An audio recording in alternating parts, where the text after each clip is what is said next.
বগুড়ার শাহজাহানপুরে স্ত্রী ও সন্তানকে গলা কেটে হত্যার অভিযোগ উঠেছে সেনা সদস্য আজিজুল হকের বিরুদ্ধে। শনিবার স্থানীয় বনানীবাজার এলাকায় একটি আবাসিক হোটেলে রাত্রি যাপনের জন্য কক্ষ ভাড়া নেন আজিজুল। এরপর রাতের কোনো এক সময় স্ত্রী আশামণি ও তার 1 বছরের শিশু সন্তান আব্দুল্লাহ আল রাফিকে হত্যা করে প্রথমে হোটেল কক্ষ ত্যাগ করেছিলেন আজিজুল হক।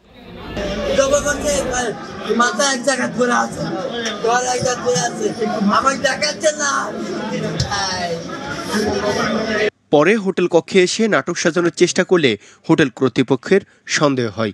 পুলিশকে খবর দিলে তারা ঘটনাস্থলে এসে আজিজুল হককে আটক করে। অভিযুক্ত সেনা সদস্য আজিজুল হক চট্টগ্রাম সেনানিবাসে কর্মরত। 2 মাসের ছুটিতে তিনি সপরিবারে বগুড়ায় আসেন।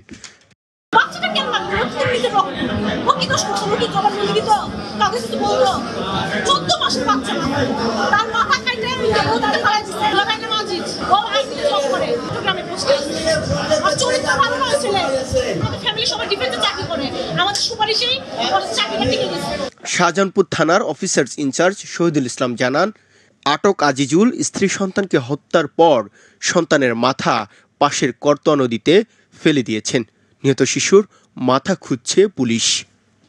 যে অভিযুক্ত আমাদের কাছে জানায় যে তার শিশু বাচ্চার মাথাটা দেহ থেকে বিক্ষিপ্ত হয়ে গেলে সেই মাথাটা নিয়ে গতকাল রাতে সে বের হয়ে গিয়ে ফতে আলী ব্রিজ এলাকায় করতোয়া নদীতে সে ফেলে দিয়েছে বলে আমাদের কাছে জানায়। আমরা সেই মাথাটা উদ্ধারের জন্য ফায়ার সার্ভিসের সহযোগিতায় সেই মাথাটা আমরা উদ্ধারের চেষ্টা করতেছি আর কি। হ্যাঁ, এটা সে সেনা সদস্য, তার কাছে তার আইডি কার্ড রয়েছে এবং সে নিজে বলেছে সেই সেনা সদস্য চট্টগ্রাম সেনানিবাসে কর্মরত।